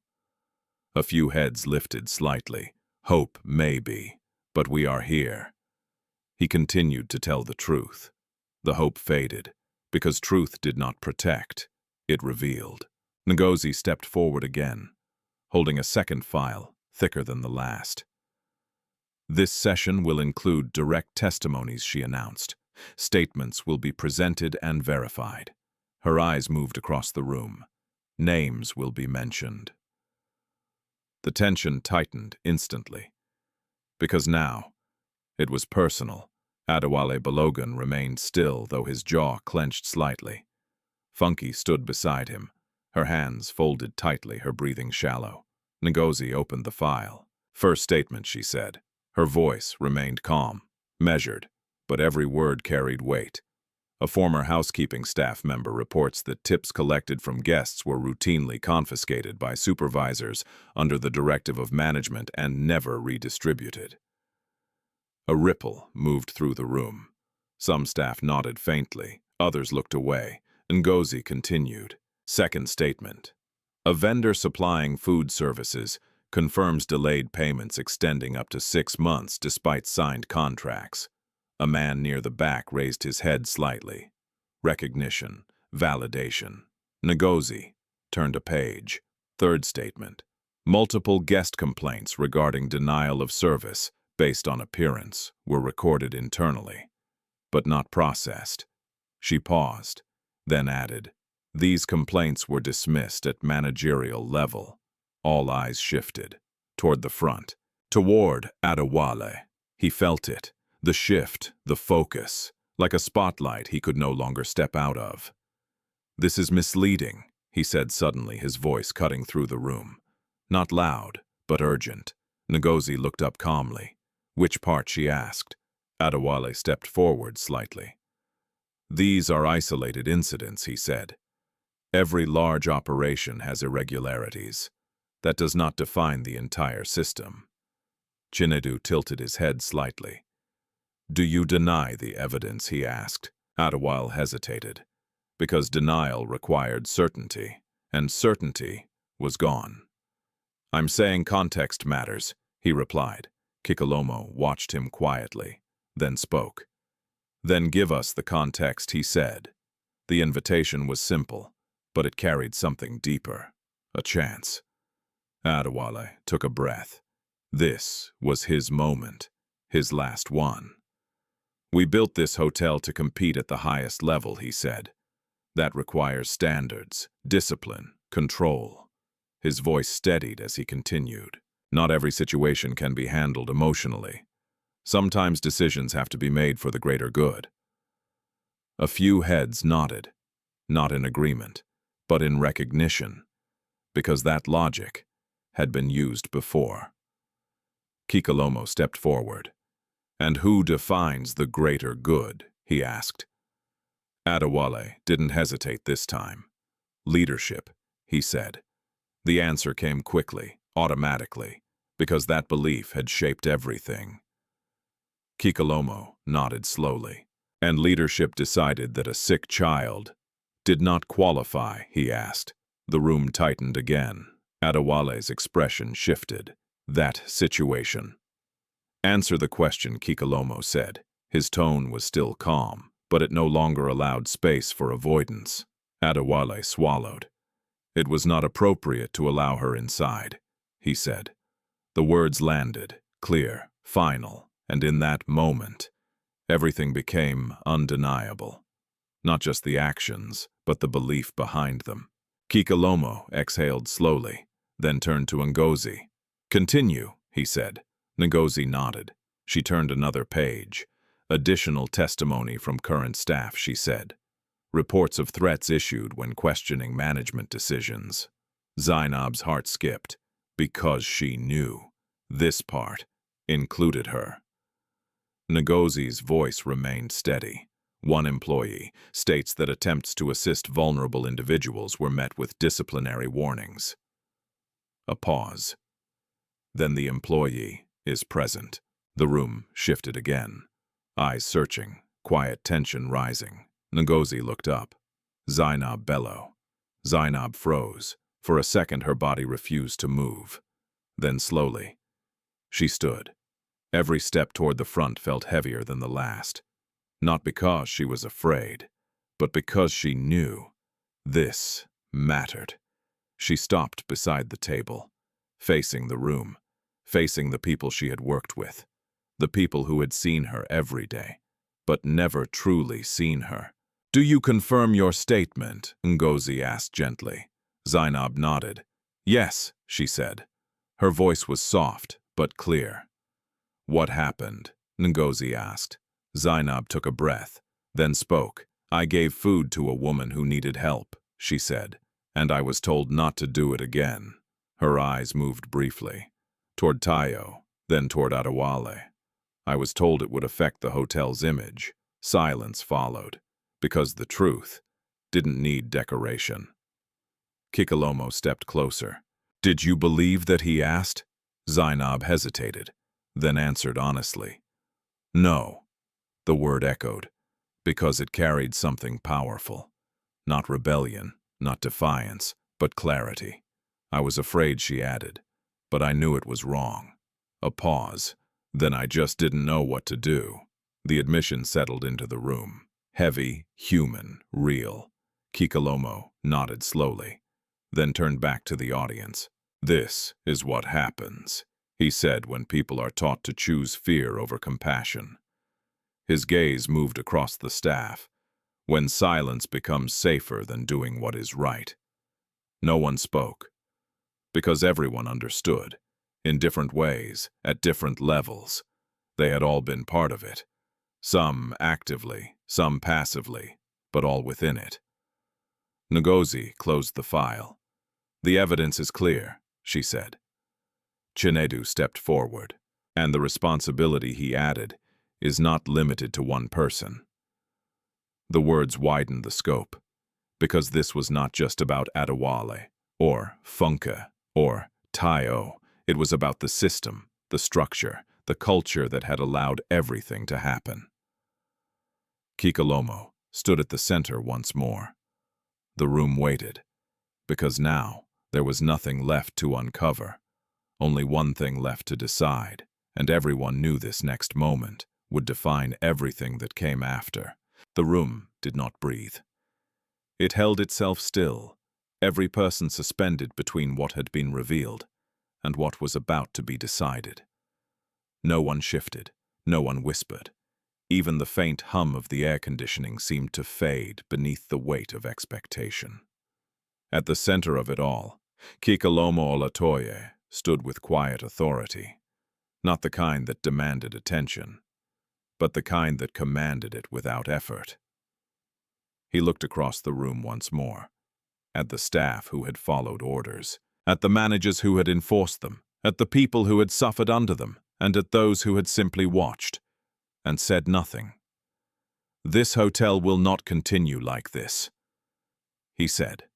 His voice was calm, but final, no hesitation, no room for interpretation. Adewale Balogun stood straighter instinctively, as if preparing for impact. Funk's breath caught. Zainab's hands tightened slightly at her sides, because now it was no longer about truth.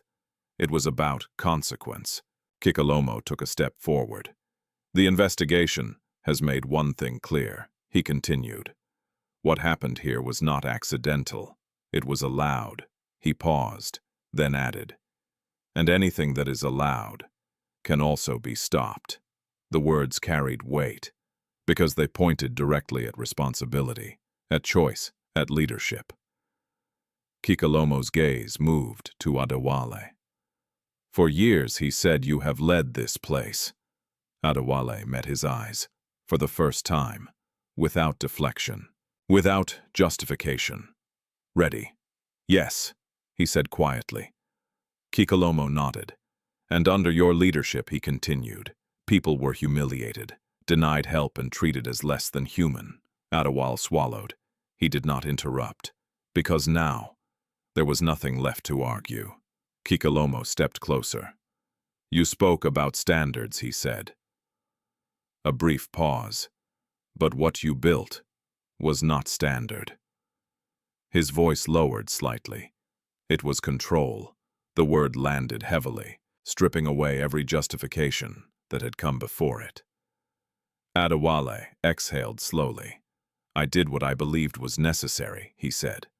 The words came softer now, not defensive, not proud, just honest. Kikelomo studied him for a moment, then nodded. "I believe you," he said. The response surprised him, but before anything could settle, Kikelomo continued, "And that is exactly why this cannot continue." The shift was immediate, because belief did not mean acceptance. It meant understanding, and understanding made the decision clearer. Kikelomo turned slightly, addressing the entire room. Effective immediately, he said, "Adewale Balogun is removed from his position as general manager of this hotel." The words echoed, sharp, final. A quiet gasp moved through the room. Adewale did not move. He simply stood there, still, processing. For a moment it seemed like he might speak, might argue, might resist. But then, he didn't, because something inside him had already accepted it, not as defeat, but as consequence. Kikelomo continued. "All department heads directly involved in these practices will also be dismissed pending further legal review." Eyes widened. Fear spread instantly. Because now this was real, not just words, not just warnings, real consequences. Funk's knees felt weak. Her mind raced, her name, her decisions, her role in everything. She stepped forward suddenly. "Sir, please," she said, her voice trembling. "We were following instructions. We didn't create the system." The room shifted again. Because now, defense had returned, but it sounded different, desperate. Kikelomo looked at her calmly. "And yet he said you enforced it." The words cut cleanly, because they were true. Funk's voice faltered. I thought it was right," she whispered. Kikelomo held her gaze, and now he asked. She hesitated. Her eyes filled slightly. "I don't know," she admitted. The honesty settled into the room, heavy, because it reflected something many felt, but had never said. Kikelomo nodded slowly. "Then this is where it begins," he said. "Not punishment, not cruelty, but consequence." He turned back to Ngozi. "Prepare termination notices," he instructed. Ngozi nodded. "Already in progress," she replied. Chinedu stepped forward. "Legal proceedings will follow where necessary," he added. The structure was complete, clear, unavoidable. Kikelomo took one final step forward. "This is not about destroying what exists," he said. His voice softened slightly. "It is about rebuilding it." The word shifted the room, from fear to something else. Uncertainty, possibility. "Everyone here will be evaluated," he continued. "Not just by what you followed, but by what you chose." His gaze moved again, resting briefly on Zainab, then across the rest of the staff. "Because this place will no longer run on fear," he said. A pause. "It will run on dignity." The word echoed, different this time, stronger, because now it had meaning, real meaning. Adewale finally moved, just slightly. He stepped back, not pushed, not forced, but choosing to leave the center, to step out of the position he had held for so long. There was no anger in his face, no resistance, only a quiet understanding that what he had built was no longer acceptable. Funke stood still, tears now visible. Not dramatic, not loud, but real. Because for the first time, she saw everything clearly, and there was no way to undo it. Zainab remained where she stood, her heart still racing, but no longer from fear, from something else, something rising. Because this moment, this decision was not just an ending, it was a beginning. Kikelomo looked across the room one last time, then spoke. "This hotel will open again," he said. The words carried certainty, but when it does, he paused, and in that pause, everything held its breath. It will be a place where no one is turned away for being human. Silence followed, not heavy, not fearful, but different, because for the first time, the future did not feel controlled. It felt possible. Morning light poured gently through the tall windows of the Olatoye Grand Hotel, touching every surface with a quiet clarity that felt different from before. Not polished, not artificial, real. For the first time in years, the hotel did not rush to open its doors. There was no immediate return to routine, no attempt to erase what had happened the day before. Instead, there was stillness, a deliberate pause, as if the building itself needed time to breathe, to reset, to become something new. Inside, the atmosphere had shifted completely. Gone were the tense whispers, the hurried steps, the rigid hierarchy that once dictated every interaction. In their place was something unfamiliar. Reflection. In the main lobby, a small group of staff stood together. Not in fear, but in quiet uncertainty. Some had been cleared to continue their roles. Others had been temporarily reassigned. A few had already left their positions ended as part of the restructuring. No one celebrated. No one pretended. Because they all understood, this was not just a change in management. It was a change in meaning. At the front desk, The polished counter remained, but Funke Ajayi was no longer behind it. Her absence was noticeable, not because of who she had been in authority, but because of what she had represented. A system that no longer existed. In her place stood a young man named Ibrahim Lawal, recently promoted after years of quiet, consistent work.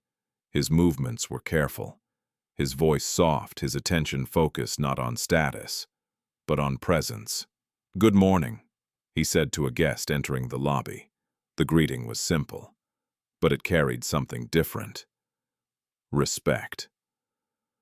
Across the room, Zainab Bello stood near the entrance. Her uniform freshly pressed her posture straighter than it had ever been before. She had not slept much, but she felt awake, more than she had in years.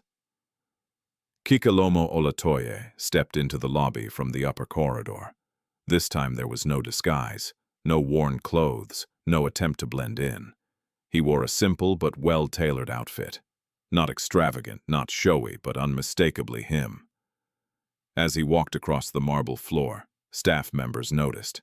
Some straightened instinctively. Others lowered their heads slightly. But no one avoided his gaze, because something had changed. He was no longer just the owner. He was the man who had seen everything, and chosen to act. Kikelomo stopped near the center of the lobby. His eyes moved slowly across the space, taking it in. Not as a stranger, but as someone seeing it clearly for the first time. Ngozi approached him. "Preparations are nearly complete," she said. "We've finalized the restructuring plan." Kikelomo nodded. "And the staff, those retained have been briefed," she replied. "New policies are in place. Training begins this week." He exhaled slowly. "Good. Not perfect, but necessary. And the woman?" he asked. Ngozi's expression softened slightly. "We found her," she said. Kikelomo's gaze sharpened. "Where?" "At a small clinic near Yaba," she explained. "The child was treated. He's stable now." A quiet breath left him. Relief.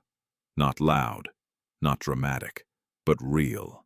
"And arrangements. We've covered all medical expenses," Ngozi said.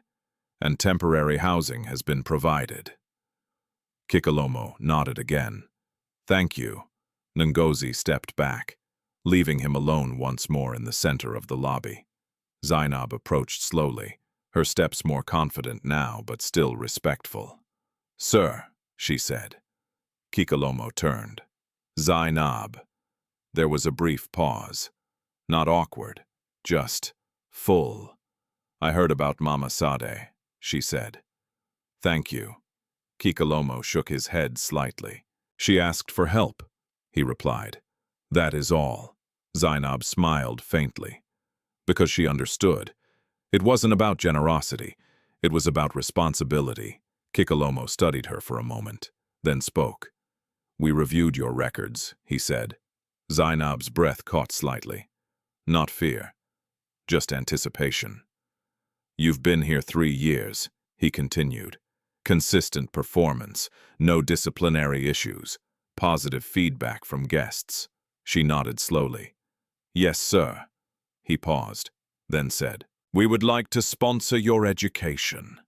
The words hung in the air. Zainab blinked, unsure she had heard correctly. "Sir, hospitality management," he said. "As you wanted." Her heart raced. "This is not charity," he added gently. "It is an investment." The distinction mattered, because it restored dignity, not dependence. Zainab's eyes filled slightly. I don't know what to say," she whispered. Kikelomo gave a small nod. "Then don't say anything yet," he replied. "Just decide." She nodded. Because that, she could do. Around them, the hotel began to come back to life. Not the old life. Something quieter, more intentional. At the entrance, a man in simple clothing stepped inside hesitantly. He paused, looking around, uncertain. Ibrahim noticed immediately. He stepped forward. "Welcome," he said. The man blinked, surprised, then nodded, and stepped further inside. No hesitation, no rejection. Just entry. Kikelomo watched the moment, and something inside him settled. Not completely, not yet, but enough, because this was what it was meant to be. Not perfect, but human. He turned toward the large glass doors, the same doors he had been thrown out of, the same threshold that had once divided belonging from rejection. Now they stood open, fully, without restriction, without judgment. He walked toward them slowly. Zainab watched him go. And for the first time, she didn't feel small in this place. She felt seen. Behind her, voices began to rise, not in fear but in work, real work. The kind that built something, not just maintained it. And outside, Lagos continued its rhythm, unchanged. But within these walls, everything had been rewritten, not erased, not forgotten, but transformed. And that was where the real story began. Life has a quiet way of revealing who we truly are not, through what we say, but through how we treat those who cannot offer us anything in return. In a world obsessed with status, appearance, and control, it is easy to forget that dignity is not something to be earned. It is something every human being deserves. Kikelomo Olatoye did not rebuild his hotel with wealth. He rebuilt it with truth. And in doing so, he reminded everyone that kindness is not weakness and power is not the right to decide who matters. Zainab's story teaches us that even small acts of compassion matter, even when they feel incomplete, even when fear holds us back. Because in the right moment, those choices can become the foundation for something greater than we ever imagined. And for those who once believed they were invisible, this story is proof that being unseen does not mean being unworthy. So, now I want to hear from you. Where are you watching from? What time is it in your country right now? If this story touched you, take a moment to like, share, and subscribe, because stories like this remind us of the world we should be building together.